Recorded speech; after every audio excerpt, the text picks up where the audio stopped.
मक्का उस रोज भी अपनी आदत पर था। बाजारों में शोर, काबे के गिर्द बुत और कुरैश अपनी सरदारी में मुतमईन। उन्हें क्या मालूम था कि आज उनकी दुनिया हिलने वाली है। इसी दिन माउंट सफा पर रसूल सल्लल्लाहु अलैहि वसल्लम आए। ये वही पहाड़ी थी जहां से मक्का को खतरे की खबर दी जाती थी। इसलिए जब वहां से लोगों को बुलाया गया तो आवाज ने शहर को रोक दिया। लोग एक दूसरे को देखने लगे। क्या हुआ? कोई हमला? क्या बात है? हर कबीला अपने सरदारों के साथ माउंट सफा की तरफ बढ़ने लगा। धीरे धीरे कुरैश के सब बड़े नाम जमा हो गए। अबू जहल आंखों में तकब्बुर, अबू लहब चेहरे पर गुस्सा, उमैया इब्न खलफ हंसी छुपाता हुआ, उक़बा इब्न अबी मुऐत तंज के लिए तैयार। सब इंतजार में थे।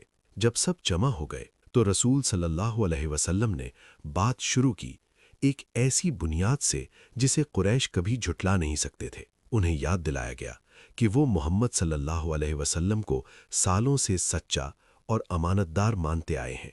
फिर एक मिसाल के जरिए उन्हें समझाया गया कि अगर कोई शख्स पहाड़ी से आने वाले खतरे की वार्निंग दे तो क्या उस पर यकीन किया जाता है? कुरैश के पास इसका कोई इनकार नहीं था।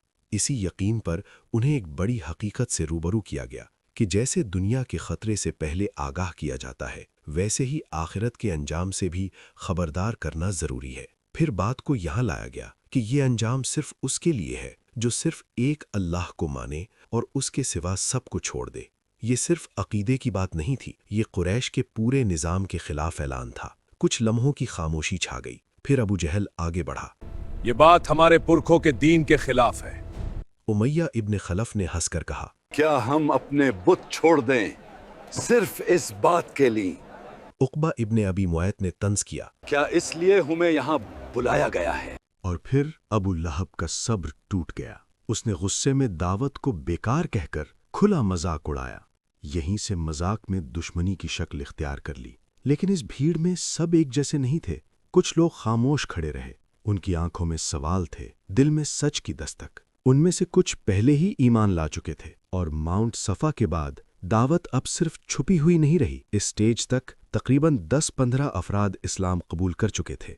माउंट सफा पर उस दिन किसी ने तलवार नहीं उठाई, लेकिन कुरैश समझ गए थे कि ये बात अब दबाई नहीं जा सकती। इस एक ऐलान ने मक्का को दो रास्तों पर ला खड़ा किया। एक तरफ यकीन और सच, दूसरी तरफ इनकार और तकब्बुर। और इसी दिन कुरैश ने दिल ही दिल में फैसला कर लिया, इस दावत को रोकना होगा। उस दिन माउंट सफा से सिर्फ आवाज नहीं उतरी, उस दिन जुल्म का रास्ता भी तय हो गया। अब दावत खुली हो चुकी थी और मुकाबला भी। मक्का की फिजा बदल चुकी थी। रेत, हवा और काबा वही थे, लेकिन शहर के दिल में बेचैनी उतर चुकी थी। जो मक्का सदियों से तिजारत और रिवायत पर जीता आया था, अब खौफ और गुस्से के साथ सांस ले रहा था। कुरैश के सरदारों के लिए ये सिर्फ अकीदे का इख्तलाफ नहीं रहा था, ये उनके इख्तियार, उनकी सरदारी और उनके मुआशरे के निज़ाम पर सीधा हमला बन चुका था। रात के अंधेरे में दारुन नदवा के चिराग जल रहे थे। सरदार जमा थे और हर चेहरा टेंशन से भरा हुआ था। अबू जहल ने सख्त लहजे में कहा, मोहम्मद की बात अब उन तक महदूद नहीं रही, बल्कि गुलामों और कमजोरों तक पहुंच चुकी है। उमैया इब्न खलफ ने गुस्से में कहा, जब गुलाम बराबरी की बात करने लगते हैं तो सरदारों की हैसियत खतरे में पड़ जाती है। उक़बा इब्न अबी मुऐत ने तंज किया, आज एक खुदा की बात हो रही है, कल हमारे बुतों पर सवाल उठाए जाएंगे।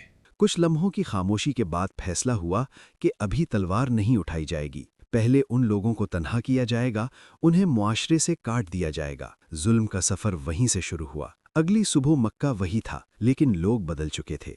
बाजार में जब कोई नया मुसलमान नजर आता तो बातें रुक जातीं। लोग एक दूसरे को इशारे से समझा देते कि इससे बात नहीं करनी, इसे काम नहीं देना, इसे अकेला छोड़ देना है। ये तलवार का वार नहीं था, बल्कि मुआशरे की दीवार थी जो आहिस्ता आहिस्ता खड़ी की जा रही थी। इस्लाम का पहला मुकाबला तलवारों से नहीं, बल्कि लोगों के रवैयों से हो रहा था। जुल्म सब पर था, लेकिन सबसे ज्यादा उन पर जो अपना दिफा नहीं कर सकते थे। बिलाल इब्न रबाह रज़ी अल्लाहु अन्हु जब अल्लाह की वहदानियत का इजहार करते तो उन्हें गर्म रेत पर लिटा दिया जाता। उमैया इब्न खलफ हंसकर पूछता, तुम्हारा रब कहाँ है? और बिलाल कमजोर जिस्म के बावजूद सिर्फ एक ही लफ्ज दोहराते, अहद, अहद।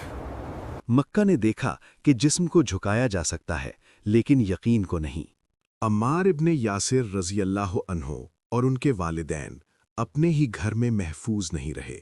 उन पर दबाव डाला गया कि वो मुहम्मद सल्लल्लाहु अलैहि वसल्लम की दावत से पीछे हट जाएं।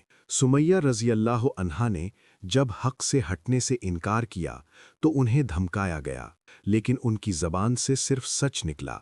मक्का ने पहली बार देखा कि एक कमज़ोर जिस्म कैसे हिम्मत और सब्र की मिसाल बन सकता है। हरम के करीब अबू बकर रज़ी अल्लाह अन्हु ने हक़ की बात की। उक़बा इब्ने अबी मुअय्यत ने चीख कर कहा, क्या तुम भी इस दावत का हिस्सा बन गए?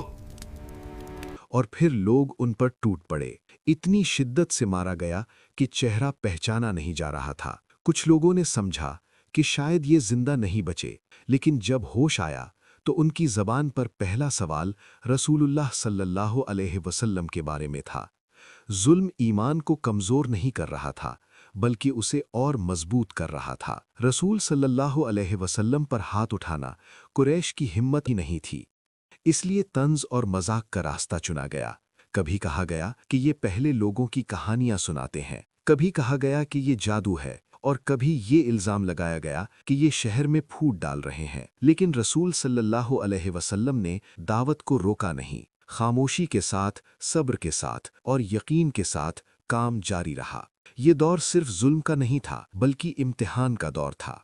कौन सिर्फ सुनता है और कौन कीमत अदा करता है, ये वाज़ेह हो रहा था। उस वक्त इस्लाम कबूल करने वालों की तादाद ज़्यादा नहीं थी, लेकिन उनका यकीन पूरी मक्का पर भारी था। कुरैश समझ चुके थे कि अगर ये आवाज़ आज चुप न हुई तो कल हर घर तक पहुंच जाएगी, और इसी खौफ ने जुल्म को और तेज़ करना था। उस वक्त मक्का को ये अंदाज़ा नहीं था कि जिन्हें वो कुचल रहा है वही लोग तारीख लिखने वाले हैं। ये सिर्फ इब्तिदा थी। आने वाले दिन खुले जुल्म, शहादत और ईमान की ऐसी मिसालों का गवाह बनने वाले थे जिन्हें दुनिया कभी भूल नहीं पाएगी।